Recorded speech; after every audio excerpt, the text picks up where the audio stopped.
Today we will learn the topic genetic disorder. What are genetic disorders? What are different type of genetic disorders? इनके बारे में हम पढ़ेंगे. What are genetic disorders?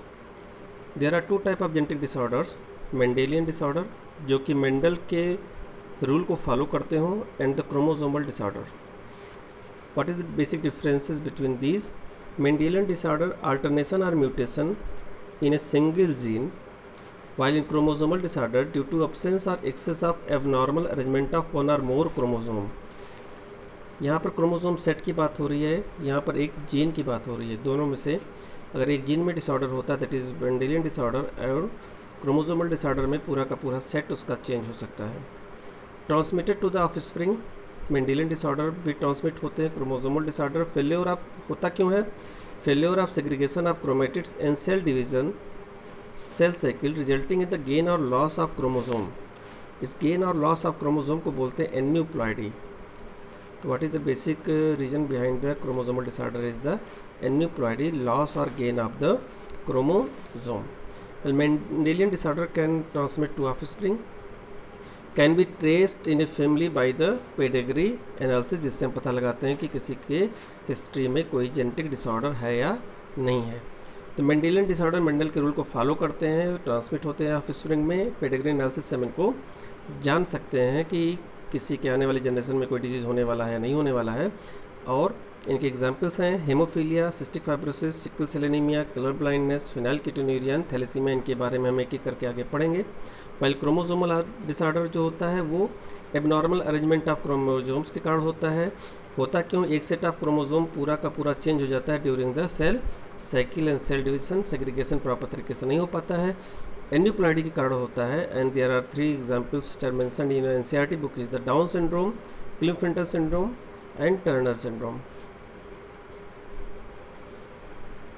Mendelian disorders. There are two types of Mendelian disorder. One is the sex linked, means they are linked with either XX chromosome or XY chromosome. These are known as sex linked disorders. Sex linked disorders, example color blindness, hemophilia.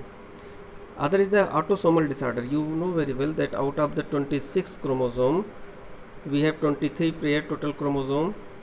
Out of 23, one pair is sex chromosome and 22 pair is the autosome. So diseases associated with these autosomes are known as autosomal disorders. And इसके example जो आपको पढ़ने हैं वो sickle cell anaemia, phenylketonuria and thalassaemia. Next first is the colour blindness. Colour blindness is a sex linked recessive disorder. आपके syllabus में जितने भी हैं सारे के सारे रेसेसिव ही हैं. मींस वो तभी होमोजाइगस कंडीशन में ही केवल अपने आप को एक्सप्रेस कर सकते हैं. Sex linked recessive disorder, unable to discriminate red and green colour. हमारे रेटिना में जो कोन्स होते हैं उनमें माल फंक्शनिंग हो जाती है जिससे ग्रीन और रेड कलर साफ नहीं दिखाई पड़ता. सपोज दैट ये डायग्राम है, ये रेड है, ये ग्रीन है, इसमें दिख रहा है, लेकिन कलर ब्लाइंड पीपल को इस तरह से दिखाई पड़ेगा. वो बहुत अच्छे से डिमार्केट उसको नहीं कर पाते. मेल्स में 8% और फीमेल्स में 0.4% ही केवल कलर ब्लाइंड होते हैं. उसके पीछे रीज़न है, आगे बताएंगे भी आपको. And what are the reason? This is due to faulty cones. हमारे जो रेटिना में कोन्स हैं उनमें गड़बड़ी होती है तो कलर ब्लाइंडनेस होता है. अब कलर ब्लाइंडनेस के लिए जो जीनोटाइप है, this are the genotype. Normal female, carrier female, because homozygous condition में ही अपीयर होते हैं. जैसे कि दोनों पर अगर कलर ब्लाइंडनेस के एलील है तभी वो डिजीज़ होगा, अदरवाइज वो डिजीज़ नहीं होगा. तो that one is the normal carrier and this is diseased colour blind female. In the case of male it is the only normal and this is the diseased colour blind male. Male में कोई भी career नहीं होता है क्योंकि mail में जो x chromosome है हेमिजाइगस कंडीशन में है, इसके लिए कोई दूसरा एलील नहीं होता है, इसलिए उसको हम कैरियर नहीं बोलते, इसको बोलेंगे डिजीज्ड कलर ब्लाइंड मेल. इसको किसी किसी बुक में कैपिटल सी, स्मॉल सी करके भी लिखा है, लेकिन मैंने एक ही तरह से लिखा है जिससे कि आपको समझने में आसानी हो. कैपिटल एक्स मतलब नॉर्मल, कैपिटल सी अगर एक पे है तो कैरियर, अगर दोनों पे है होमोजाइगस है तो डिजीज्ड, मेल नॉर्मल अगर एक पर मेल पे एलील है कलर ब्लाइंडनेस का, दैट इज द डिजीज, क्योंकि मेल में कोई भी इसका कैरियर नहीं होता। सपोज दैट एक क्वेश्चन दिया गया, पर mother is the carrier, if mother is carrier means XCX and father is diseased means XCY। अब इनके ऑफस्प्रिंग्स कैसे होंगे? इनके ऑफस्प्रिंग्स का फिर मेंडेलियन पैटर्न को शो करते हैं। इफ़ ये दोनों गैमेट्स आपस में मिलते हैं then the girl child will be colour blindness. अगर ये मिलते हैं तो male child will be colour blindness. Okay, लेकिन व्हाट अबाउट अगर दूसरा कम्बिनेशन होता है, ये इसके साथ मिलता है तो कैरियर फीमेल, और इसके साथ मिलता है तो नॉर्मल मेल। इस तरह के क्वेश्चंस बोर्ड के एग्जाम्स में पूछे जाते हैं कि मदर और फादर की कंडीशन को देकर के ऑफस्प्रिंग की कंडीशन को देकर के मदर या फादर के बारे में पूछा जा सकता है। Haemophilia is also sex linked recessive disorder. ये भी एक्स लिंक्ड है, वाई लिंक्ड आपके सिलेबस में कोई भी डिजीज़ नहीं दिया गया है। What is the haemophilia? Non stop bleeding due to the one defected gene responsible for blood clotting. Blood clotting के लिए रिस्पॉन्सिबल जीन होता है, वो डिफेक्टेड हो जाता है, इससे ब्लड क्लॉट नहीं होता और ब्लड निकलता रहता है। क्वीन बैक्टीरिया इसके एग्जाम्पल है जिनके घर पे ये पाया जाता है। दैट इज़ द, कहीं पर अगर हमको हेमरेज हो जाता है, कटिंग हो जाती है तो ब्लड क्लॉट कर जाता है, लेकिन हीमोफीलिया में क्या हुआ, अगर हेमरेज हुआ तो ब्लड क्लॉट नहीं होता और ब्लीडिंग होती ही रहती है। उसके लिए भी नॉर्मल जीनोटाइप जैसे कलर ब्लाइंडनेस का वैसे ही है, दिस इज़ द नॉर्मल। अगर एक पर है तो कैरियर, अगर दोनों पे हेमोफिलिक एलील्स हैं तो diseased, male normal and male पे डिजीज्ड। यहाँ पर भी फिर से मेल में कोई भी कैरियर नहीं होता है। इस तरह के क्वेश्चंस इसमें भी पूछे जा सकते हैं कि if father is the normal, अगर फादर नॉर्मल है means that is the normal condition of father, and mother is diseased means XH and XH homozygous condition में। What will be the result? अगर इसके साथ ये कंबाइन करता है तो resultant is the XXH means carrier female. अगर इसके साथ कंबाइन करता है XHY मीन्स डिजीज्ड मेल। इस तरह से कॉम्बिनेशन करके हम देख सकते हैं कि कौन सा डिजीज़ है, कौन सा कैरियर है। सिकल सेल एनीमिया बेसिक कारण होता है एनीमिया का ह्यूमन बॉडी में। It is autosomal linked. अब यहाँ पर XX या XY का कोई भी मतलब नहीं रह गया है, because it is autosomal, 22 pairs में पाए जाते हैं।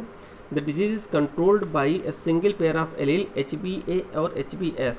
यहाँ पर जो नॉर्मल है वो HBA है और जो एब नॉर्मल है वो HBS है, इनसे कंट्रोल किए जाते हैं। इसमें होता क्या है म्यूटेशन में, हीमोग्लोबिन का जो पेप्टाइड है एट 6th पोजीशन जहाँ ग्लूटामेट होना चाहिए था वहाँ पर वैलिन आ जाता है।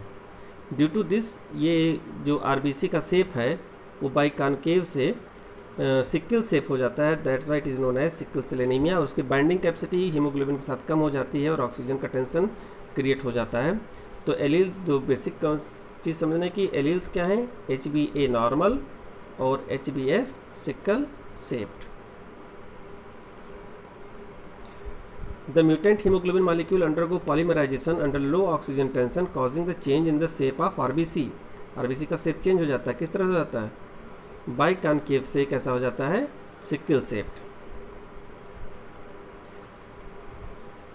ये आप यहाँ पर देख सकते हैं किस तरह से सिकल शेप RBC आपको दिखाई पड़ता है। इनके कारण जो सिम्टम्स होते हैं, these are the swelling in hands and feet, fatigue और extreme tiredness, jaundice, delayed growth, episodes of pains, इस तरह के आपको फीचर्स दिखाई पड़ेंगे। Now genotype and phenotype. अब यहाँ पर XX XY का कोई मतलब नहीं है क्योंकि ऑटोसोमल है। सो अगर दोनों के पास A है allele then it is normal, अगर एक के पास B है इट इज़ कैरियर, अगर होमोजाइगस कंडीशन में दोनों के पास B है then that will be diseased. इसके बेस पे हम कोई क्वेश्चन सॉल्व कर सकते हैं। Suppose that father is carrier means HBA and HBB या सॉरी SBS ये कैरियर हो जाएगा। Mother is diseased means HBS और HBS। इनके क्रॉस देख करके हम बता सकते हैं कि आने वाली जनरेशन कैसी होगी। इसको आप करिएगा practice. Now next one is the phenylketonuria. It is an inborn error of metabolism, बचपन से ही होता है। इसके पीछे रीज़न क्या है? अगेन ऑटोसोमल रेसिप्टेट्स। होता क्या इसमें एक एंजाइम नहीं बनता। It affect individual like an enzyme that convert amino acid phenylalanine to tyrosine. Phenylalanine जिसको कन्वर्ट होना था टायरोसिन में, वो कन्वर्जन नहीं होता, जिसके कारण क्या होता है, ये फेनाइल एलानिन जो कन्वर्ट होना चाहिए था वो एक्यूमुलेट होने लगता है, जमा होने लगता है। कहाँ पर जमा होने लगता है? Into brain in the form of phenyl pyruvic acid and that result in the mental retardation. इससे आदमी के दिमाग की डेवलपमेंट अच्छी तरीके से नहीं होती है, और बहुत अधिक कंडीशन होने पर ये यूरिन के थ्रू भी ब्लैक कलर में बाहर निकलता है। तो one symptom is the black urine. Black urine हो सकता है किसी को फिनाइल कीटोनेरिया में, like this is the black urine. इसमें क्या होता है, फेनाइलिन जिसको कन्वर्ट होना चाहिए टायरोसिन में कन्वर्ट नहीं होता, and that result in the phenylketonuria. Thalassaemia, it is also a autosomal linked, मतलब फिर से इसमें XY का कोई मतलब नहीं है। What is the thalassaemia? Reduced rate synthesis of one of the globin chain. हमको पता है कि हीमोग्लोबिन जो है आपका, हीमोग्लोबिन, हमारा हीमोग्लोबिन, इसमें दो चेन होते हैं, अल्फ़ा एंड बीटा। अगर अल्फ़ा चेन की सिंथेसिस कम होती है then that result in the alpha thalassaemia. अगर बीटा के सिंथेसिस कम होती है then that result in the beta thalassaemia. And दोनों के में एनीमिया होता है बिकॉज हीमोग्लोबिन की कमी हो जाती है, and it is a quantitative disorder. इसमें हीमोग्लोबिन कम हो जाता है। This is the structure of haemoglobin, alpha chain, beta chain, haem group, that is the haem group. अगर अल्फा चेन की सिंथेसिस नहीं हो रही तो अल्फा थैलेसीमिया, बीटा की नहीं हो रही है तो beta thalassaemia. It is also there are two types. Alpha thalassaemia, production of alpha globin chain is affected, controlled by two gene HBA1, HBA2 on the chromosome 16 of each parent. Chromosome number कहाँ पर पाए जाते हैं? भी है 16 chromosome पर, जबकि beta का क्रोमोसोम पर किस पर है? 11 क्रोमोसोम नंबर पर। And it is controlled by single gene HBB। तो alpha thalassaemia is controlled by two genes HB and HBA2, while beta thalassemia is controlled by only one gene, that is the HBB. For alpha thalassemia, the genes are present on the chromosome number 16, while in beta thalassemia, genes are present on the chromosome number 11. And this is a quantitative problem. Sickle cell anaemia में भी haemoglobin का involve होता है, but that is the qualitative problem. उसमें जो haemoglobin बनता है उसकी क्वालिटी अलग होती है, RBC कन्वेक्स शेप हो जाता है, लेकिन इसमें क्वांटिटी हीमोग्लोबिन की कम हो रही है। Cystic fibrosis, it is also again autosomal recessive disorder. इसमें जो क्रोमोसोम इन्वॉल्व होता है 7 नंबर ऑफ क्रोमोसोम में ऑटोसोमल में चेंजेज होते हैं, जिसके कारण डिफेक्टिव ग्लाइकोप्रोटीन बनता है। नॉर्मल ग्लाइकोप्रोटीन का फॉर्मेशन नहीं हो पाता, and that result in the thick mucus का फॉर्मेशन लंग्स में, पैंक्रियाज में, किडनी में, अदर सेक्रेटरी ऑर्गन्स में, that is known as cystic fibrosis. ये सिस्टिक फाइब्रोसिस के हैं कि कहाँ कहाँ पर उनके प्रॉब्लम हो सकते हैं। साइनस हो सकता है, नोज पॉलिप्स हो सकते हैं, सैल्टी स्वेट्स, ब्रीदिंग में ट्रबल हो सकता है, lung infection, enlarged heart, gall stone, trouble digesting problem, abnormal pancreatic functions. तो बहुत सारे डिजीजेज होते हैं जो कि सिस्टिक फाइब्रोसिस से हो सकते हैं किसी भी आदमी को। And now the chromosomal disorder. Chromosomal disorder is due to excess और अब्सेंस, या तो नहीं होगा या तो ज़्यादा होगा, of abnormal arrangement of one और more chromosome. Aneuploidy, failure of segregation of chromatids during cell division. Cell division के अंदर क्या होता है, 46 क्रोमोसोम्स हैं जो रिप्लिकेट होकर के 92 होते हैं। अब इनका फेल्योर, अगर मियोसिस है तो 23 एक में जाना चाहिए हर एक गैमेट के अंदर, कभी कभी 24 चला जाता है, and that is the wrong. कभी कभी 22 ही जा रहा है, that is also wrong condition, है ना। That is the chromosomal disorder. जब किसी में गेन और लॉस ऑफ क्रोमोसोम हो जाए, किसी में 45 ही हो जाए, किसी में 46, किसी में 45 ही है और किसी में 47 हो जाए। और 3 टाइप के डिसऑर्डर्स हैं, डाउन सिंड्रोम, क्लिफल्टन सिंड्रोम और Turner syndrome. Down syndrome is the due to trisomy of chromosome number 11। Langdon Down ने सबसे पहले इसको डिस्कवर किया था, बताया था इसके बारे में। ये इनके फीचर्स हैं, short statured with small round head, furrowed tongue, partially open mouth, palm is broad with palm crease, physical psychomotor mental development retard हो जाता है। These are the characteristic features of the Down syndrome. इसमें याद करने वाली आपको ज़रूरत क्या है कि किस क्रोमोसोम नंबर पे होता है, 21 पर किन्होंने डिस्कवर किया, लॉन्ग्स डाउन ने, और ये इनके कैरेक्टरिस्टिक फीचर्स होते हैं डाउन सिंड्रोम के। क्लिफल्टन सिंड्रोम में क्या है, कैरियोटाइप 47, एक क्रोमोसोम एक्सेस हो गया XXY, जबकि हमको होना चाहिए या तो XX होना चाहिए या तो XY होना चाहिए, लेकिन यहाँ पर कंडीशन अलग हो जाती है और हो जाता है XXY, जिसके कारण बहुत सारे एबनॉर्मलिटीज़ होते हैं। These are the abnormalities. Masculine development however feminine development में होता है, ब्रेस्ट का डेवलपमेंट हो जाता है, बाहर से तो मैस्कुलाइन होता है लेकिन कुछ फेमिनाइन डेवलपमेंट भी हो जाता है, like increase of breast. Such individuals are sterile, they cannot perform reproduction, and these are the different other features which they have. And another last one is the Turner syndrome. Turner syndromes is 45 plus XO होना कितना चाहिए, 46. यहाँ पर क्या है, एक loss हो रहा है, that is the 45. तो मीन्स एक्स क्रोमोसोम यहाँ पर या तो XX होना चाहिए या तो XY होना चाहिए, वो चीज़ें नहीं हैं, वो दैट इज़ वो क्या है, एक्स।